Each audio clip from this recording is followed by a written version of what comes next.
Қайырлы күн, күндеріңіз сәтті өтсін. Бүгін сіздермен бірге осындай ортасы қатпарлы болатын, сырты хрустящий және де ең бастысы салмасы өте көп, дәмді ас даярлайтын боламыз.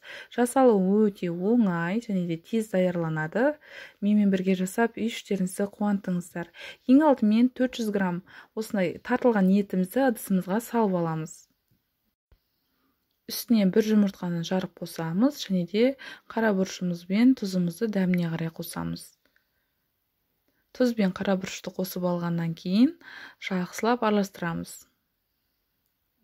Жақсылап осылай араластырып алып, оны қалған заттарымызды дайындағанша бір шетке қоя тұрамыз.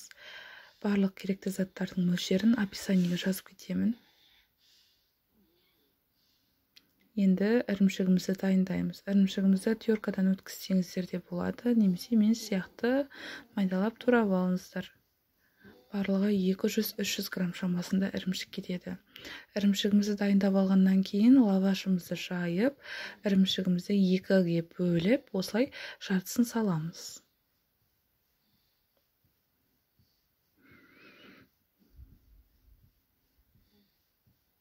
Барлық осылай жеріне жайып шығасыздар.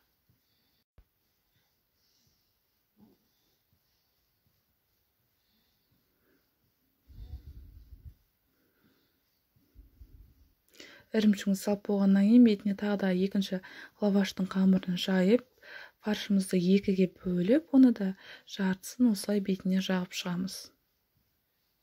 Жасалуы өте оңай және де қарапайым. Ешқандай уақыт алмайды. Осылай жасап, пешке саласыздар, дәмді тағамыңыз дайын болып шығады. Осылай ораймыз.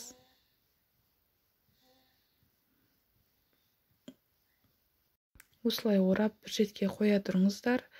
Енді екінші бөлігін дайындап аламыз.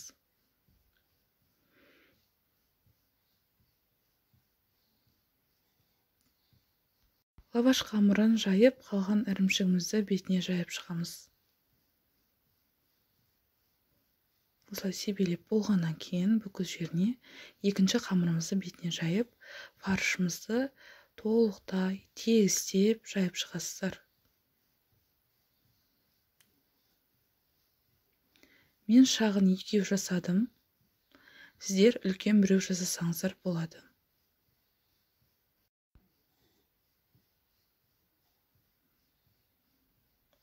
Өте тойымды түскі немесе кешкі ас.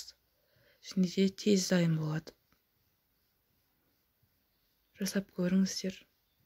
Дәмі өте керемет.